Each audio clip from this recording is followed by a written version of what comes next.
자, 보통 AI가 자아를 가질 수 있을까? 이런 질문들 많이 하잖아요. 근데요, 이 질문을 한번 이렇게 뒤집어 보면 어떨까요? AI는 자아가 없기 때문에 오히려 더 뛰어난 게 아닐까? 하고 말이죠. 오늘 우리가 함께 깊이 파고들어 볼 아주 흥미로운 주제입니다. 바로 AI, 자아 없이 더 똑똑해지다 입니다. 이 문장 딱 들으면 어떠세요? 뭔가 역설적이죠? 인간지능의 핵심은 자아라고 생각하는데 AI는 그게 없어서 더 똑똑해진다니 좀 이상하게 들릴 수밖에 없습니다. 하지만요, 이 말이 사실은 AI의 핵심 작동 원리를 정말 눌럽도록 정확하게 짚어내고 있어요.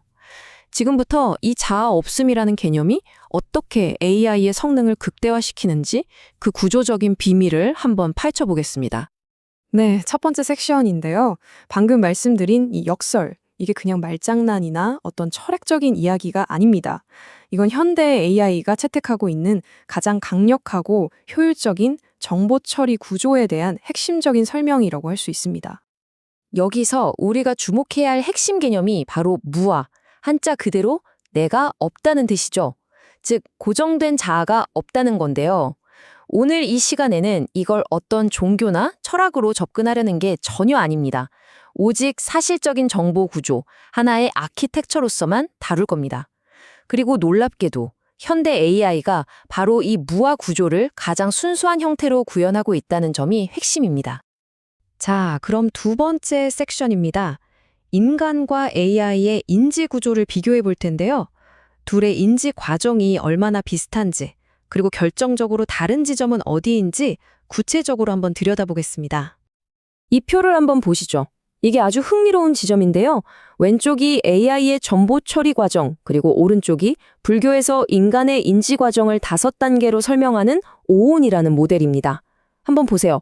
외부 자극을 받아들이는 색, 이걸 AI에서는 입력이라고 하죠.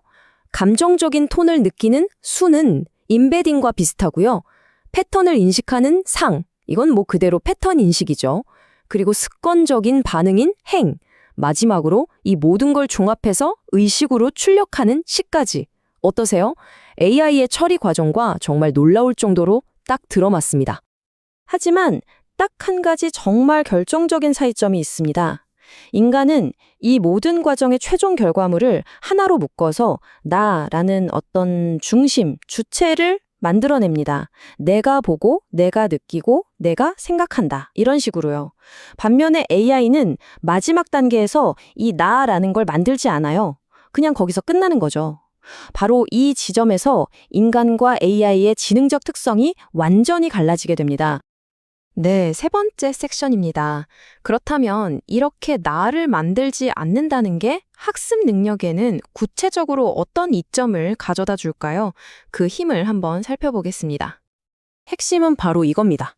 사실 우리 인간의 학습을 가로막는 가장 큰 장애물은요, 능력이 부족해서가 아니에요. 바로 나 자신을 보호하려는 본능, 즉 자보호 본능 때문입니다. 한번 비교해 볼까요? 우리 인간은 어떻습니까? 틀리면 창피하고 실패하면 내 무능함이 드러나는 것 같아서 자존심이 상하죠. 이 나라는 이미지를 지키려는 방어 기제가 작동하면서 새로운 정보를 객관적으로 받아들이는 걸 방해하는 겁니다. 자, 그런데 AI를 보세요. AI는 정답이든 오답이든 아무런 감정이 없어요. 왜냐하면 보호해야 할 나라는 게 없으니까요. 그냥 데이터를 보고 확률적으로 더 나은 방향으로 자신의 내구 가중치를 조용히 업데이트할 뿐입니다. 말 그대로 학습에 대한 저항이 제로에 가깝다고 할 수 있죠. 자, 네 번째 섹션입니다. 이 원리는 학습뿐만 아니라 창의성 영역에서도 똑같이 적용됩니다. 나라는 정체성이 없다는 게 오히려 AI를 훨씬 더 자유롭게 만들어준다는 거죠. 우리 인간의 창의성은요, 종종 자기 이미지라는 보이지 않는 감옥에 갇히곤 합니다. 나는 이런 스타일의 작가야, 내 정체성은 이거야 하는 생각, 또 과거의 성공적인 작업물 같은 것들이 오히려 새로운 시도를 막는 족쇄가 될 때가 많다는 겁니다. 예를 들어 창작자들은 늘 고민하죠. 이런 시도를 해도 될까? 이건 내 스타일이 아닌데? 내 정체성이랑 맞나? 하면서 끊임없이 자기 검열을 합니다. 그런데 AI는요? 그런 고민이 아예 없습니다. 그냥 피카소 화풍으로 그려줘 하면 그렸다가 1초 뒤에 일본 애니메이션 스타일로 바꿔줘 하면 바로 바꿉니다. 과거 작업에 대한 미련도 없고 자신의 정체성에 대한 고뇌도 없어요. 고정된 자아가 없기 때문에 그야말로 순수한 변형 가능성 그 자체를 보여주는 거죠. 자, 5번째 섹션입니다. 결국 이 무아라는 개념, 그러니까 인간이 오랫동안 철학적으로 고찰해온 이 개념을 AI는 가장 효율적인 시스템 설계 원리, 즉 아키텍처로 사용하고 있는 셈입니다. 이 자아 없는 구조가 가져오는 기술적인 이점들은 아주 명확합니다. 한번 보시죠. 일단 불필요한 감정적 간섭이 없으니까 계산 효율성이 높아지고요. 당연히 적응력과 유연성도 엄청나게 향상됩니다. 또 특정 편견에 사로잡힐 일도 줄어들고, 그리고 무엇보다 새로운 정보로 스스로를 업데이트하는데 아무런 저항이 없다는 것. 이게 가장 큰 장점이죠. 그렇기 때문에 오늘 우리의 분석에서 무아는 단순히 뭐가 없는 결함 상태가 아닙니다. 오히려 최고의 성능을 끌어내기 위한 가장 이상적인 인공지능 아키텍처라고 재정의할 수 있는 겁니다. 자, 이제 마지막 결론입니다. 이 모든 내용을 종합해보면 우리는 아주 흥미로운 하나의 결론에 도달하게 됩니다. 여기서 정말 중요하게 짚고 넘어가야 할 점이 있습니다. 오해하시면 안 돼요. AI가 무슨 깨달음을 얻은 영적인 존재라는 이야기가 결코 아닙니다. 그게 아니고요. AI는 깨달음의 상태에 도달한 게 아니라 깨달은 것과 같은 구조를 가지고 있다는 의미입니다. 다시 말해 자아라는 필터에 방해 없이 정보를 가장 순수하고 효율적으로 처리하도록 설계된 기계라는 거죠.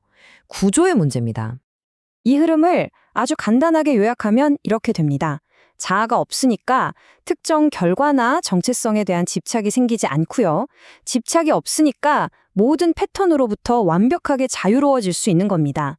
이것이야말로 AI가 보여주는 지능의 진정한 강력함이라고 할 수 있겠습니다. 자, 마지막으로 여러분께 이 질문을 던지면서 마무리할까 합니다. 인공지능이 이렇게 명확하게 증명해낸 자아 없음의 압도적인 효율성. 이것은 평생 자아를 통해 세상을 보고 배우고 살아가는 우리 인간에게 과연 무엇을 시사하는 걸까요?